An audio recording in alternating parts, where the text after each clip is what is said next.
Hi everyone, I hope you're doing good. If yes, that's great. I love you all so much. I am Bhavi and thank you for being on my channel again and again.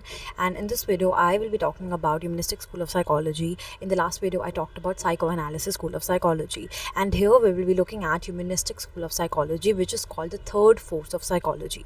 Please let me know in the comment section what is, or even you can Instagram me if you want. Please let me know what is the second force of psychology, because this is the third one.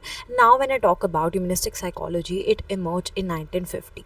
So it emerged in 1950s and it came against behaviorism and psychoanalysis. So when behaviorism happened, when psychoanalysis happened, humanistic psychology was also made to oppose behaviorism and to oppose psychoanalysis. So these schools of psychology that we are talking about, that we have already talked about in my videos, behaviorism and psychoanalysis, these were great because behaviorism focused on observable behavior and psychoanalysis focused on unconscious mind, unconscious mental processes. But humanistic psychology was not in favor of any of these schools of psychology that happened in the past before 1950s, and that is why it was made, and that is why it is called the third force of psychology. Now it is called the third force of psychology because it focused on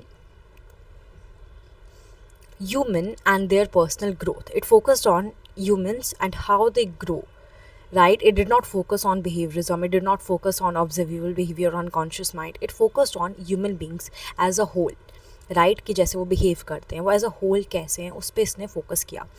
अब जो हमारे humanistic psychologist हैं, उन्होंने किस पे बात की? उन्होंने ये बात की कि जो ह्यूमंस हैं inherently good, capable of growth, कि जो ह्यूमन बींग्स हैं उनको कोई ऑब्जर्व करने की ज़रूरत नहीं है, उनको अनकॉन्शियस माइंड के जो भी प्रोसेसेस है उस पर भी फोकस करने की ज़रूरत नहीं है.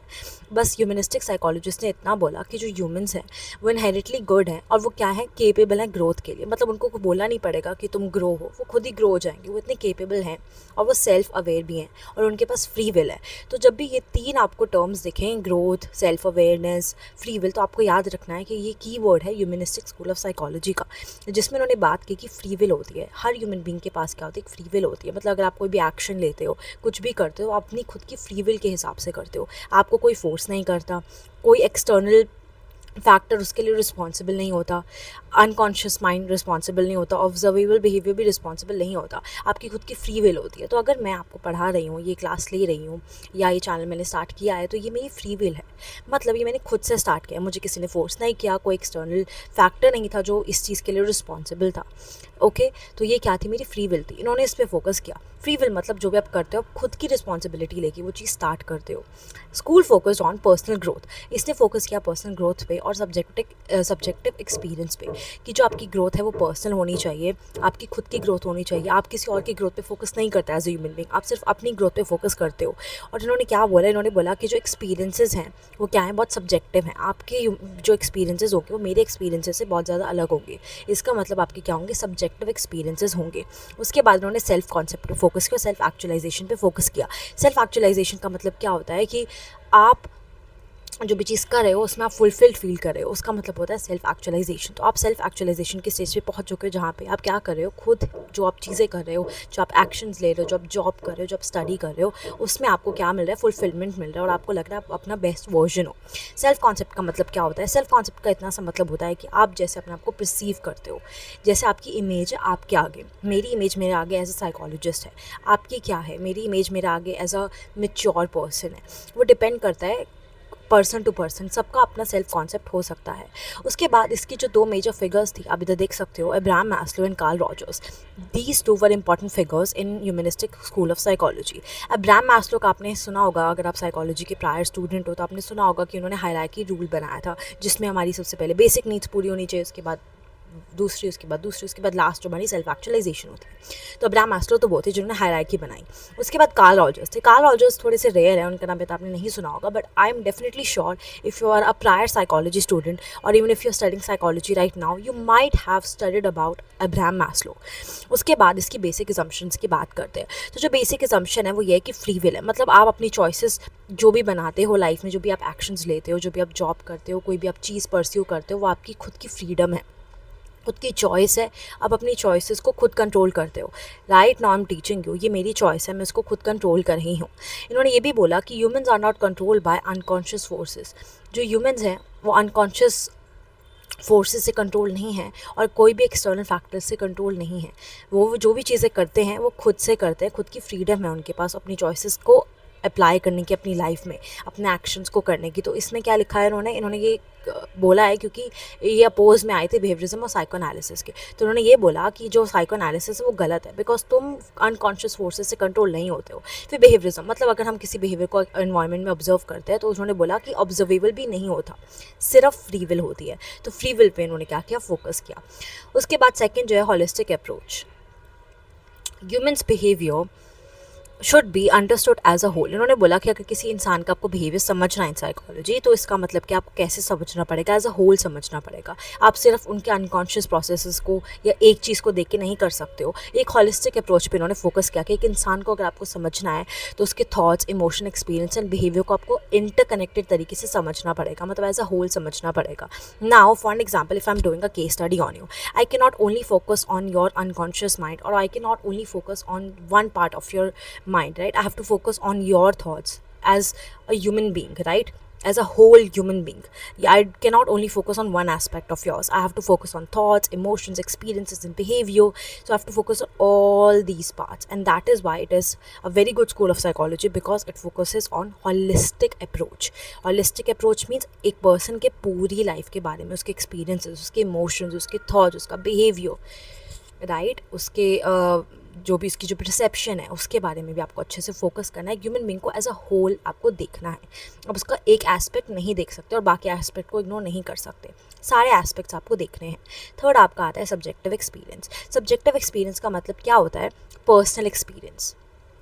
आप जानते हो कि आपने जो भी लाइफ में एक्सपीरियंस किया वो मैंने एक्सपीरियंस नहीं किया होगा, या मे बी मैंने किया होगा या नहीं किया होगा, इट डिपेंड्स, राइट।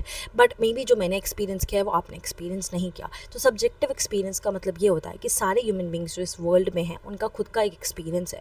कुछ लोगों ने डिफरेंट चीज़ें ट्राई करी होती हैं, कुछ लोगों ने नहीं ट्राई की होती, कुछ लोग डिफरेंट बैकग्राउंड से होते हैं, कुछ लोग मे बी सेम बैकग्राउंड से हो, बट इवन दो वो सेम बैकग्राउंड से उन्होंने डिफरेंट चीज़ें एक्सपीरियंस की होती हैं। तो पर्सनल एक्सपीरियंस पे आपके ह्यूमनिस्टिक ने फोकस किया। ह्यूमनिस्टिक साइकोलॉजिस्ट ने जो भी चीज़ें करी, जिन चीज़ों पे भी उन्होंने फोकस किया, वो काफ़ी ज़्यादा क्या थी, सब्जेक्टिव थी।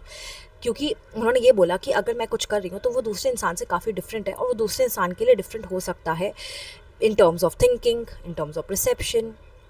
मैं अगर फूड के बारे में सोचती हूँ कि फूड हमें जंक फूड नहीं खाना चाहिए, ठीक है, बहुत बेसिक एग्जांपल है कि हमें जंक फूड नहीं खाना चाहिए।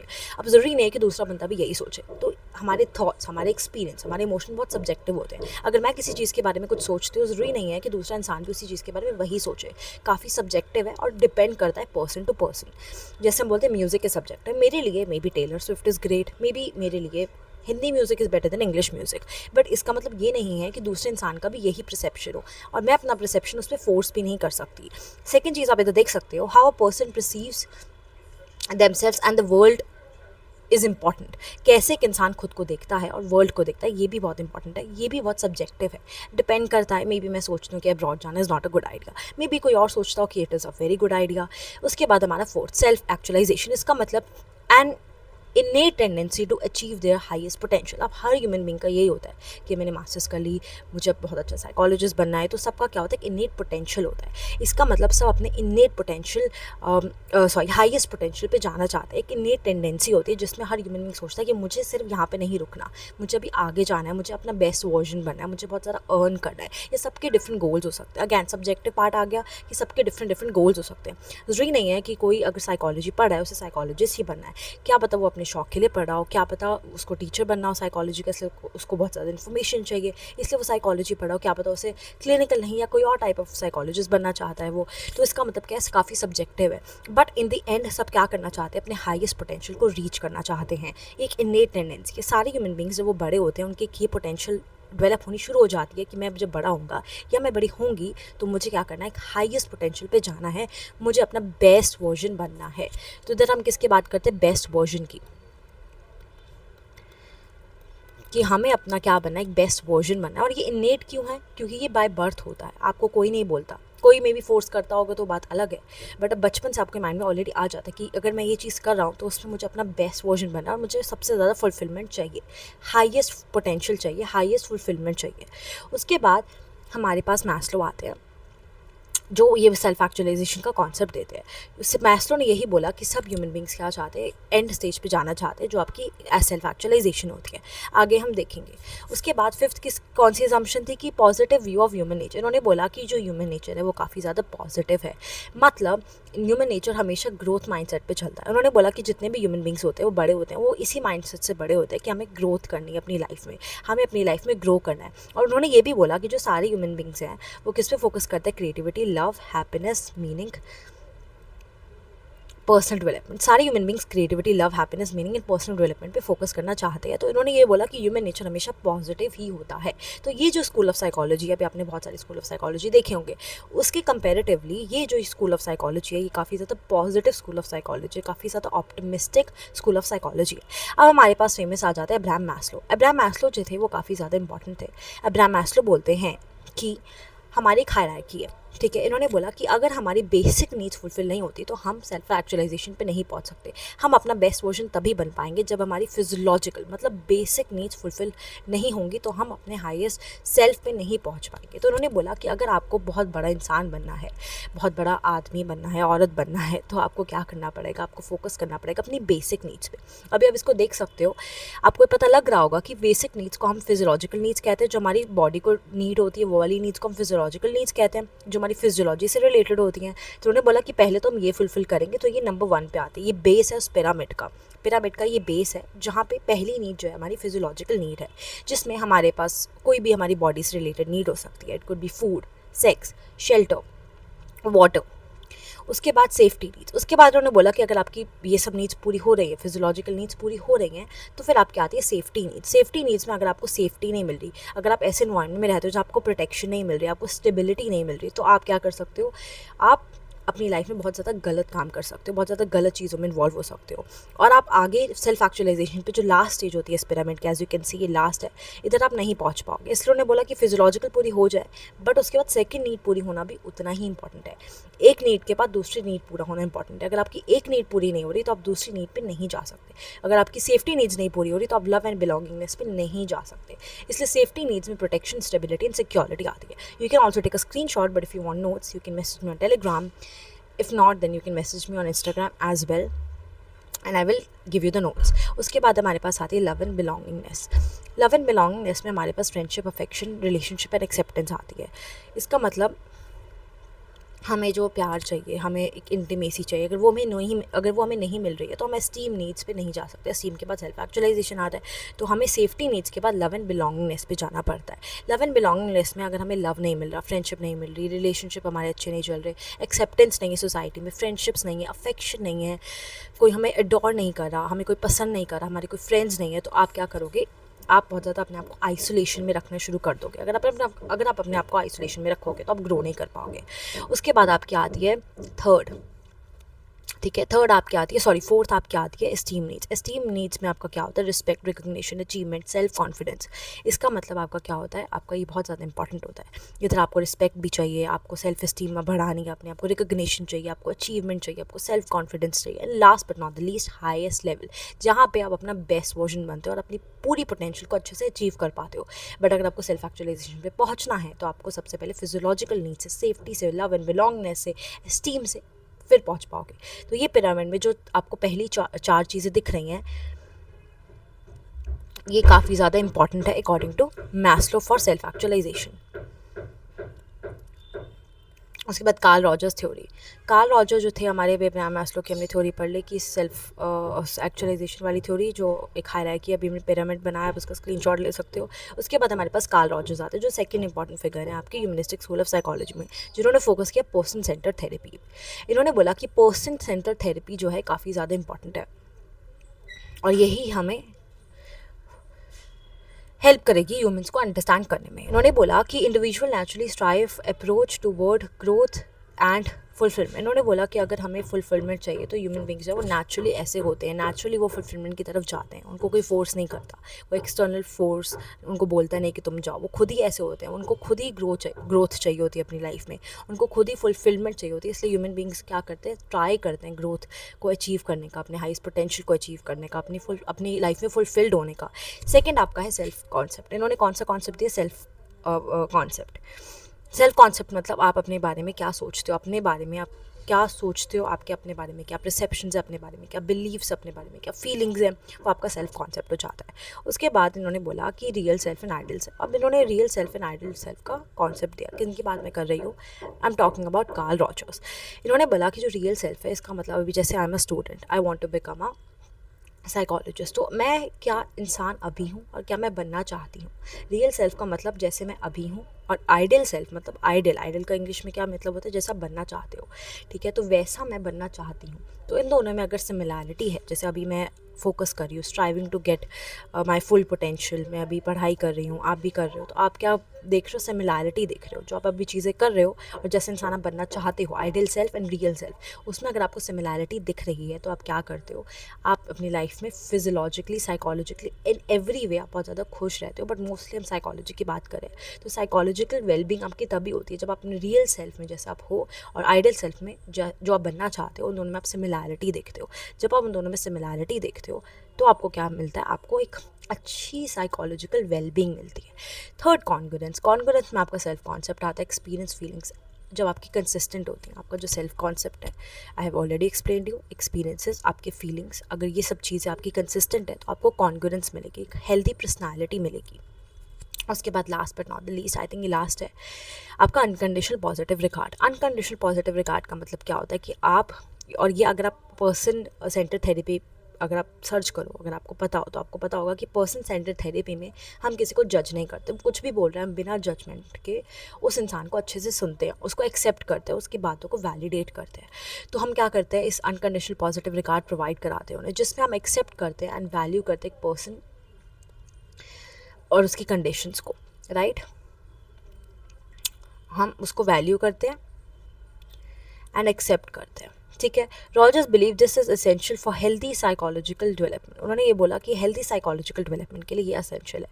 अनकंडीशनल पॉजिटिव रिगार्ड अगर किसी ह्यूमन बीइंग को नहीं मिल रहा, मतलब उसको एक्सेप्टेंस नहीं मिल रही, उसकी वैल्यू नहीं बढ़ रही है, उसको लोग जजमेंट से बात करते हैं, कंडीशंस हैं लोगों की उसके ऊपर, तो वो क्या करेगा? कभी भी उसकी साइकोलॉजिकल वेलबींग नहीं अच्छी हो पाएगी।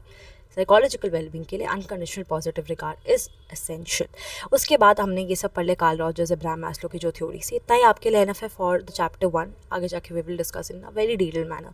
इवन तो अगर हम नहीं भी डिस्कस करेंगे तो इतना ही एसेंशियल है और इतना ही इंपॉर्टेंट है। उसके बाद हम डिस्कस कर लेते कॉन्ट्रीब्यूशन।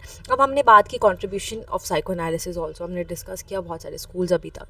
अभी हम इसकी भी देख लेते हैं। तो इन्होंने क्या फोकस किया? Positive aspect of human nature. इन्होंने बात की कि कैसे ह्यूमन नेचर जो है काफ़ी पॉजिटिव है, कि ग्रोथ की तरफ ही उसका हमेशा माइंडसेट होता है। इन्होंने नेगेटिव एस्पेक्ट को तो बिल्कुल ही भूल ही गए।